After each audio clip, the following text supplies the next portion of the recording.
Glória a Deus. Eu queria trazer essa noite uma pequena reflexão, na verdade, vamos chamar assim, uma reflexão, um estudo, em uma das minhas cartas de Paulo preferidas. Carta de Paulo aos Colossenses. Eu coloquei aí o título, A Jornada da Redenção, explorando a carta de Colossenses. Nós vamos passar esse mês aí, ou melhor, enquanto eu estiver pregando nas terças-feiras, nós vamos estudar aí acerca do livro de Colossenses, beleza? Vamos escolher assim uma carta e vamos seguindo ela até o fim. Tudo bem, queridos? Na última vez que eu ministrei aqui, eu falei acerca da graça de Deus. Agora, quando Deus olha para nós, Ele não nos vê apenas como pecadores, Ele nos vê como seus filhos. Essa é a máxima do Evangelho, que é a que a gente chama de justificação. Ou seja, mesmo nós sendo culpados, Deus ao olhar para nós, nos declara, melhor dizendo, como não culpados. E o livro de Colossenses, ele vai abordar nesse início, esse ponto. Vamos lá ler do Colossenses capítulo 1, do versículo 13 em diante, tá bom? Colossenses 1, 13. Como vocês já viram aí, o tema, a jornada da redenção. Por que a jornada da redenção? Porque Colossenses ele vai tratar exatamente disso, de como nós passamos desses seres que eram totalmente imundos do ponto de vista de Deus. A Bíblia fala lá no Velho Testamento que toda a nossa justiça era como trapos de imundícia, ou seja, era como algo repugnante, para agora filhos de Deus. Vamos lá, Colossenses capítulo 1, vamos ler do 13 em diante. Preste atenção aqui comigo, por gentileza, tá bom? Atenção aqui, tá, pessoal? Pois Ele nos resgatou do domínio das trevas e nos transportou para o reino do seu Filho amado, em quem temos a redenção, a saber, o perdão dos pecados. Ele é a imagem do Deus invisível, o primogênito de toda a criação, pois nele foram criadas todas as coisas nos céus e na terra, as visíveis e as invisíveis, sejam tronos ou soberanias, poderes ou autoridades. Todas as coisas foram criadas por Ele e para Ele. Ele é antes de todas as coisas e nele tudo subsiste. Versículo 18, aí o próximo slide. Ele é a cabeça do corpo, que é a igreja. É o princípio e o primogênito dentre os mortos, para que tudo tenha supremacia. Pois foi do agrado de Deus que nele habitasse toda a plenitude, e por meio dele reconciliasse consigo todas as coisas, tanto as que estão na terra quanto as que estão no céu, estabelecendo paz pelo seu sangue derramado na cruz. Versículo 21. Antes, vocês estavam separados de Deus e em suas mentes eram inimigos por causa do mau procedimento de vocês. Mas agora Ele os reconciliou pelo corpo físico de Cristo, mediante a morte, para apresentá-los diante dele santos, inculpáveis e livres de qualquer acusação, desde que continuem alicerçados e firmes na fé, sem se afastarem da esperança do Evangelho que vocês ouviram e que tem sido proclamada a todos os que estão debaixo do céu. Amém, queridos? Nós vamos destrinchar parte por parte desses versículos. Mas antes, aí no próximo slide, nós vamos ver o contexto da carta de Colossenses. Para a gente entender uma determinada situação, o que é preciso? É preciso que a gente entenda o porquê que aquela situação foi escrita primeiramente. Então vamos lá, contexto da carta de Colossenses. Essa carta foi escrita pelo apóstolo Paulo, quando ele estava já na sua terceira viagem missionária, lá pela década do ano de 60 depois de Cristo, certo? Carta de Paulo aos Colossenses foi escrita por Paulo. Para quem? Ele foi escrita para a igreja de Colossenses. Colossenses era uma igreja de uma pequena cidade, que Paulo, não tinha sido Paulo que fundou essa igreja, foi um dos discípulos de Paulo, foi o Epáfras, eu acho que é assim que se fala, Epáfras. Ele foi o fundador da igreja de Colossenses. Só que a igreja de Colossenses, ela estava passando por um grande problema. um problema que nós vimos nas igrejas de hoje. Lá em Eclesiastes fala o quê? Que tudo que já aconteceu, volta sempre a acontecer. Não existe nada novo debaixo do céu. E assim é. A igreja de Colossenses estava passando pelo seguinte problema, que era o problema do sincretismo religioso. Está aí no slide. Sincretismo religioso. O que é isso?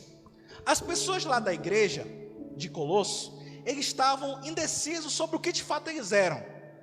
Ora, eles estavam adotando práticas judaizantes, ora, eles estavam adotando, e esse aqui era o principal, parte da filosofia grega da época, e ora, eles estavam adotando a parte de adoração de anjos, enfim, paganismo geral. E eles estavam começando a misturar todas essas coisas dentro da igreja.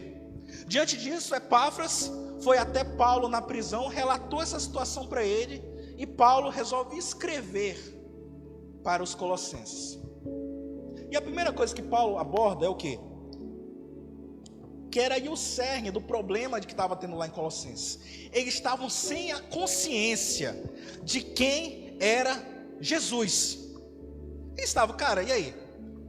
Quem é Jesus? Jesus é Deus, Jesus é isso, Jesus é aquilo. E eles estavam nessa dúvida.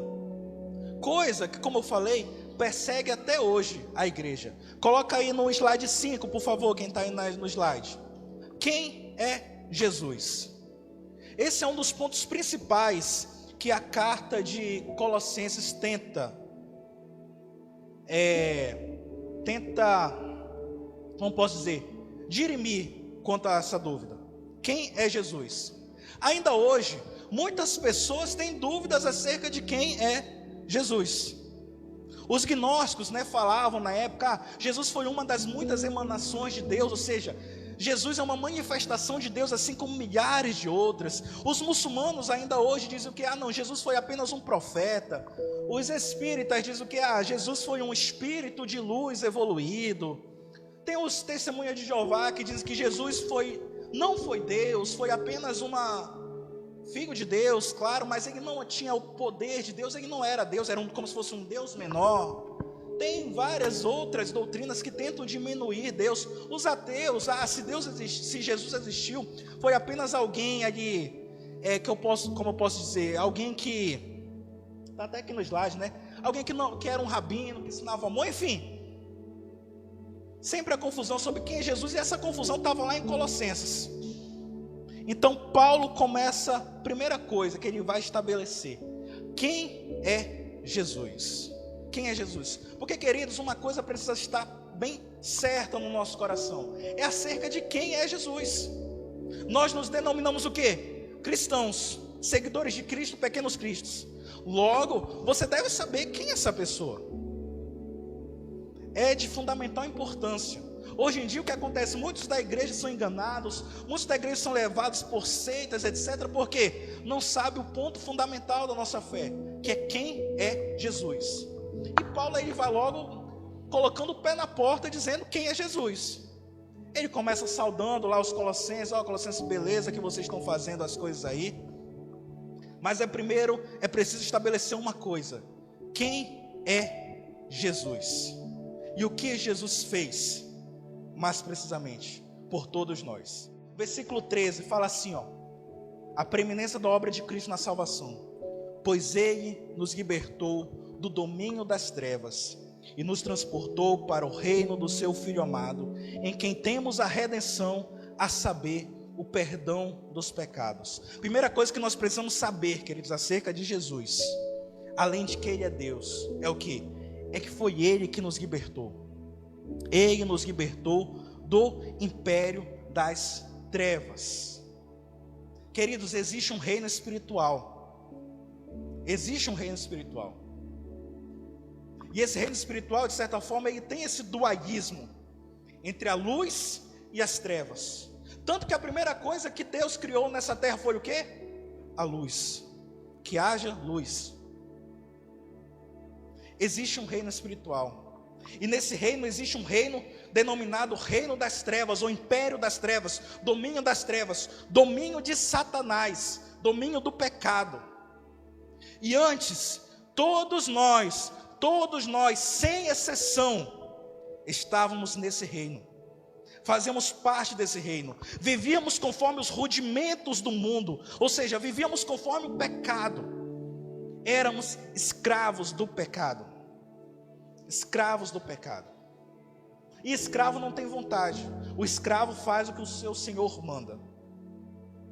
Lutero tem um livro muito interessante chamado Nascido Escravos, que ele vai tratar exatamente disso, acerca desse ponto e depois da salvação. Nascido escravo. Todo ser humano nessa terra nasceu escravo. Escravo de quem? Do pecado. Mas só que não ficou só aí. O que esse Jesus fez, além de nos libertar do domínio das trevas? Pensa só. Era como se nós lá estivéssemos acorrentados, estivéssemos presos, escravizados do pecado, e Ele vai lá, quebra as nossas correntes, quebra tudo aquilo que nos prendia. Ou seja, Ele nos libertou. Mas Ele apenas não nos libertou do pecado. O que Ele fala aqui? E nos transportou para o reino do seu Filho amado. E nos transportou para o reino do seu Filho amado. Antigamente, quando uma nação ela conquistava outra nação, o que acontecia? Ela pegava aquelas pessoas de lá e levava para o seu reino. Paulo está fazendo essa analogia. Olha, Deus veio a essa terra e Ele quebrou com o império de Satanás. Ele quebrou com os domínios das trevas. E uma das provas que Ele fez isso é o quê? Que Ele nos transportou para o reino do seu Filho amado. E é interessante aqui que fala o que? Ele nos transportou. Não foi você que foi até Deus. Foi Ele que lhe arrancou. Foi Ele que lhe escolheu e tirou você de lá, do império das trevas. Calvino, explicando sobre isso, ele fala lá dos 5 pontos, né? Tem os 5 pontos do calvinismo. E o primeiro ponto é da total depravação humana. Todos nós estávamos nessa total depravação. Coloca aí o slide 7. Vocês conhecem essa imagem aqui, né? É uma imagem muito conhecida. A criação. Está lá na Capela Sistina, lá em Roma. Eu acho que é Roma, a Capela Sistina. É Roma. O que essa imagem representa? Adão de um lado, vocês estão vendo aí na tela, né? Adão de um lado, Deus do outro, e Adão tentando tocar a Deus. Só que isso aqui é uma mentira, por assim dizer. Na verdade é uma mentira, porque o homem, na sua essência, é incapaz de chegar até Deus. Todos nascem maus. Não há nenhum justo, nenhum sequer. Não há nenhum que entenda, não há ninguém que busque a Deus. Nós não estávamos, sabe, eu vi um pastor falando uma analogia sobre isso. Esqueci agora, reverendo alguma coisa, esqueci. Ele deu uma ilustração sobre isso perfeita, sobre a questão da total depravação. Vocês lembram daquele episódio? Eu acho que era, não sei se era a viúva de Naim, alguma coisa assim. Jesus estava andando pelo caminho, e ele viu a viúva vindo com seu filho morto. Aquele menino, aquele rapaz, poderia fazer algo clamando pela sua salvação, para ele voltar à vida? Não, ele não poderia, ele estava morto. Morto não faz nada. Se ele estava morto, morto não faz nada. Mas o que aconteceu? Jesus viu aquela cena, se compadeceu, foi até ele e ressuscitou o menino. Aquele menino fez alguma coisa para ser ressuscitado? Não. Da mesma forma aconteceu conosco, queridos. Todos nós estávamos imersos no pecado. Cada um, claro, em níveis diferentes. Claro, em níveis de perdição diferentes. Todos nós estávamos imersos no pecado, na total depravação. Mas o que aconteceu? Deus, através de Jesus, nos libertou do domínio das trevas e nos transportou para o reino do seu Filho amado. Versículo 14, em quem temos a redenção, a saber, o perdão dos pecados. O perdão dos pecados. E é interessante que fala aqui, queridos, Ele nos libertou. Vocês sabem, de tanto eu falar aqui, né?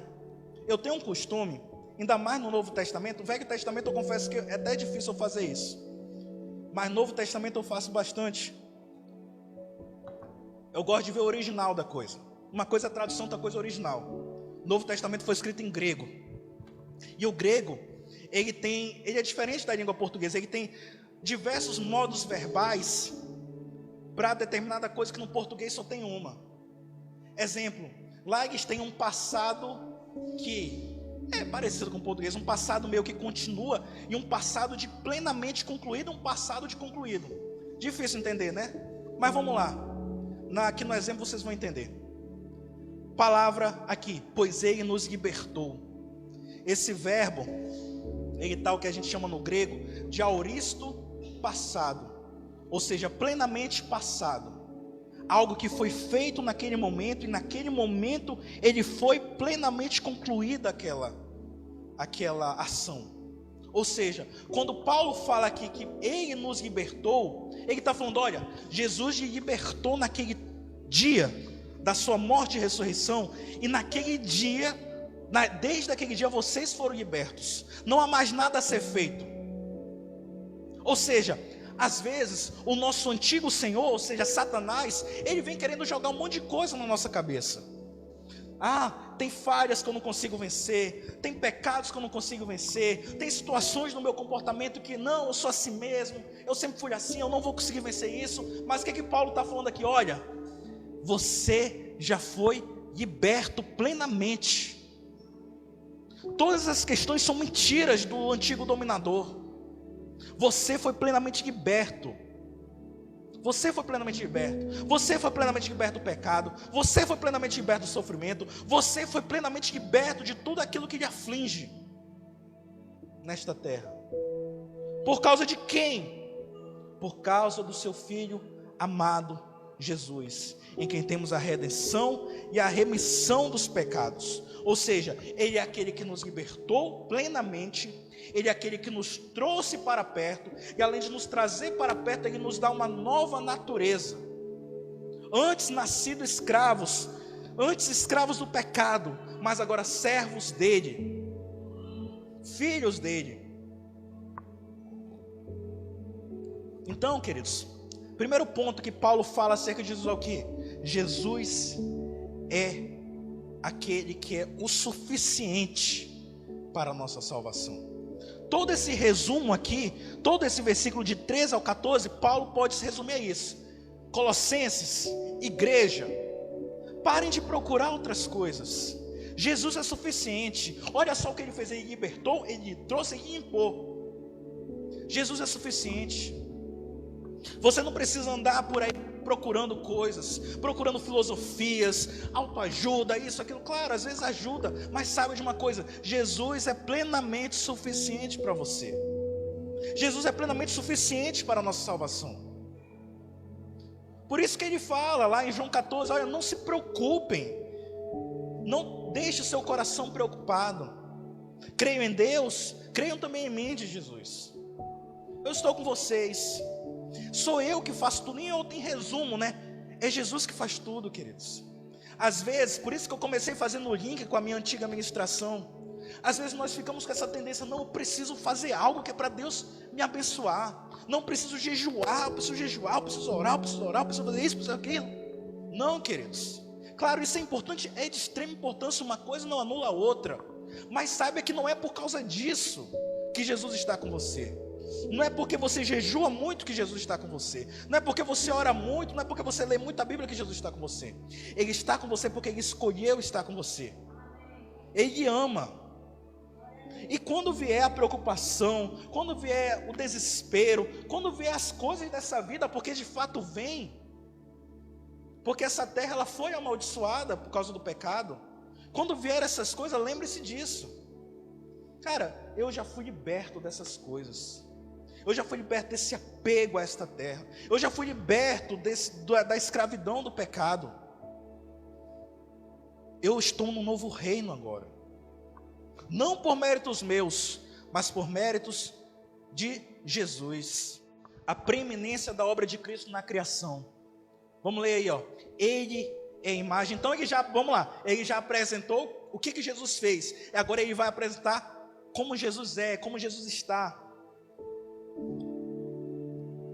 Versículo aí, ó. Ele é a imagem do Deus invisível, o primogênito de toda a criação, pois nele foram criadas todas as coisas nos céus e na terra, as visíveis e invisíveis, sejam tronos ou soberanias, poderes ou autoridades. Todas as coisas foram criadas por ele e para ele. Ele é antes de todas as coisas e nele tudo subsiste. Em outras palavras, Paulo está falando aqui, olha, ele, além de fazer tudo aquilo outro, tudo aquilo, digamos assim, no passado, de libertar, de salvar, de trazer, de limpar, agora ele continua fazendo coisas por você no presente. O que fala aqui? Ele é antes de todas as coisas e nele tudo subsiste. Nele tudo subsiste.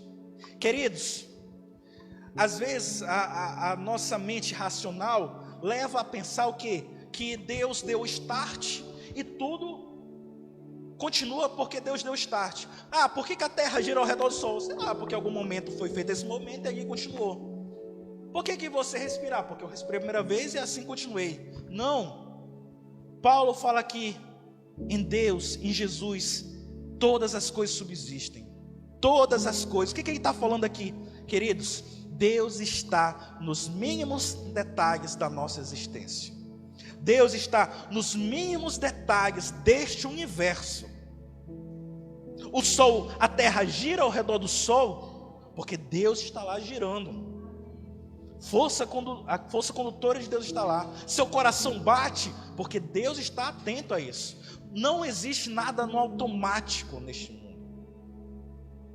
Deus subsiste em todas as coisas. Todas as coisas. Na natureza. Ele fala isso. Ele fala isso. Mateus 6, que eu li aqui no domingo passado. Que ele fala, olha para as aves do campo. Elas não semeiam nem plantam, mas o Criador dá a elas o seu sustento. Pensa só, quantos passarinhos tem por aí? Se a gente vai pegar só os passarinhos. Quantos passarinhos tem por aí? Tem trocentos passarinhos. E Deus dá de alimento a todos. A todos. O ser mais distante, o animal mais distante dessa terra, Deus vai prover o sustento para ele. Todas as coisas, Deus está no comando. Se Deus, aí vem o ponto, né? Se Deus se preocupa com os mínimos detalhes, quem dirá conosco? É o que Jesus fala lá em Mateus capítulo 6. Olha, se Deus se preocupa com os passarinhos, se Deus se preocupa com as flores do campo, quem dirá conosco?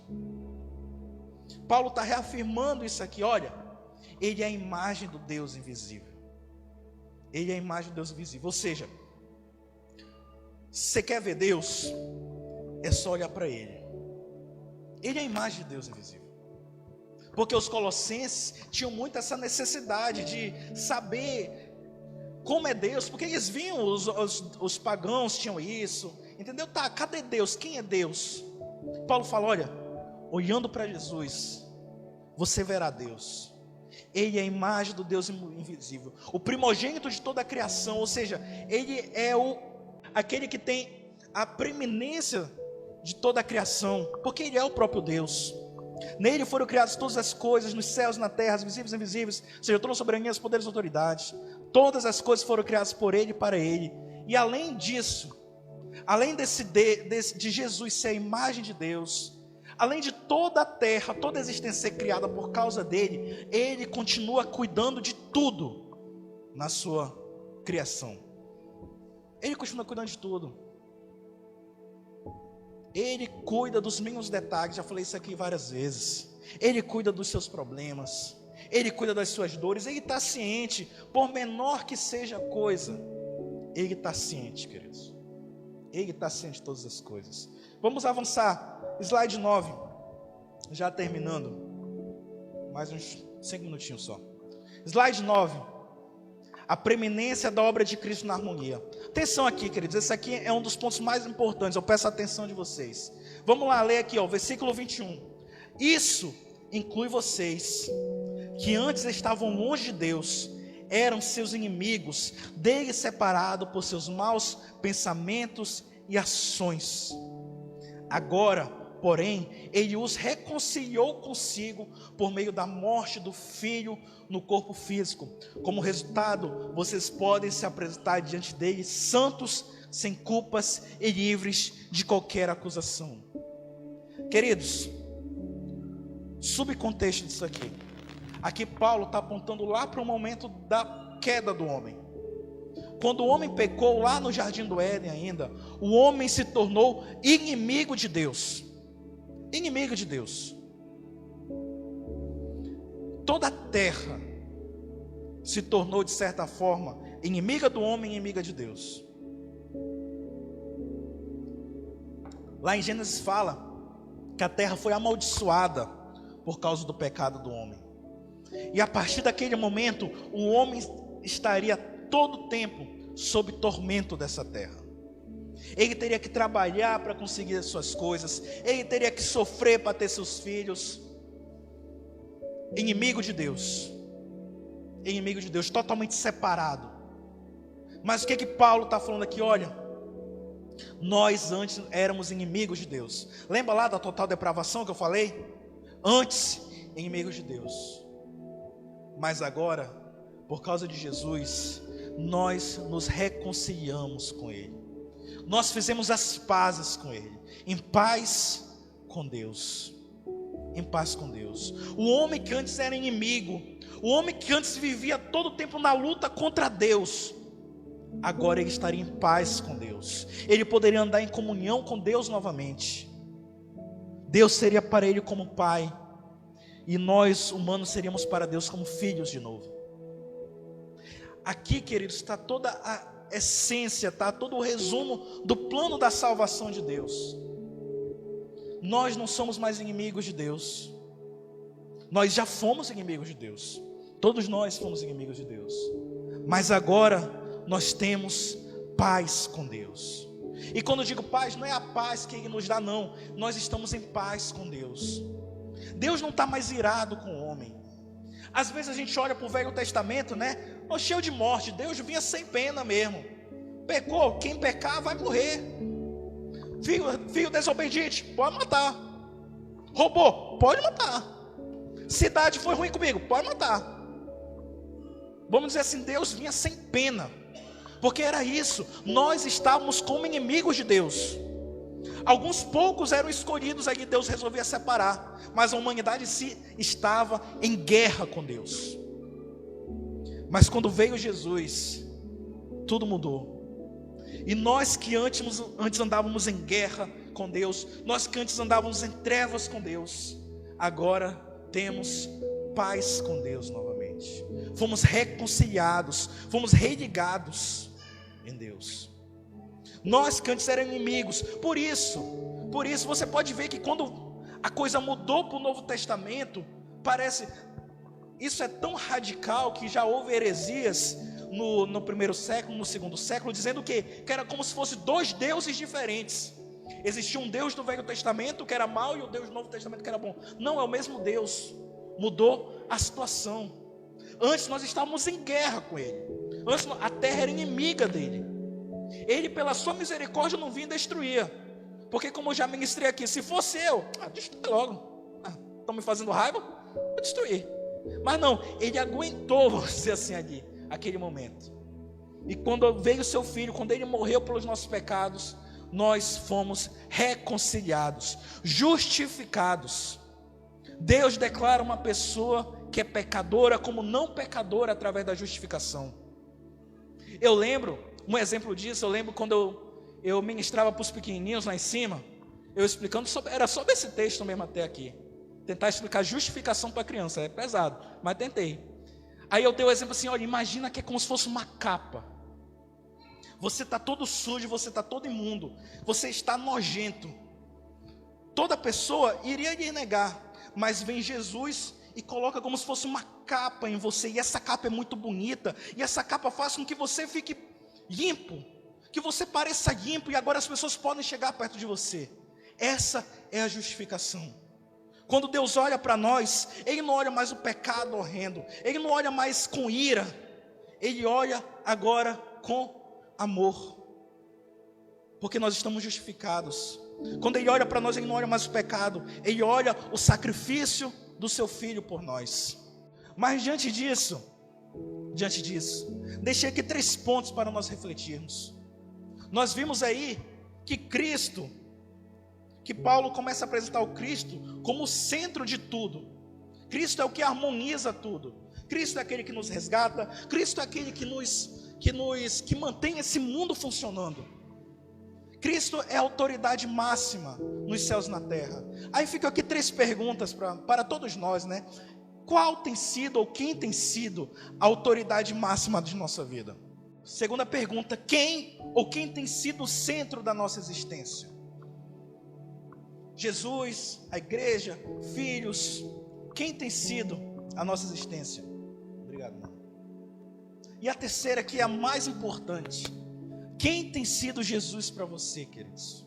Isso aqui são perguntas que nós temos que ter muito atento no nosso coração, porque o homem facilmente ele se desvia, facilmente ele se corrompe, facilmente nós podemos colocar filhos como centro da nossa vida, facilmente podemos colocar um trabalho, podemos colocar um amor, podemos colocar N coisas como centro da nossa vida. Mas nunca se esqueça, se o centro da sua vida não for Jesus, você vai entrar em desarmonia, porque é Ele que mantém conectada todas as coisas. Quem é Jesus? Quem tem sido Jesus para você? Amém, queridos? Essa foi a palavra que Deus me deu para trazer essa noite. E nesse momento eu peço que você se apresente diante de Deus novamente. Apresente a sua vida diante de Deus. Faça uma análise aí, Senhor. De fato, eu tenho colocado outras coisas no centro da minha vida. De fato, eu não tenho dado a honra que o Senhor merece. De fato, eu não tenho sido tão fiel somente a Ti como o Senhor merece. Enfim, faça a sua oração aí, se apresente diante de Deus. Como nós vimos, Ele é o nosso Pai. Ele é o nosso Pai.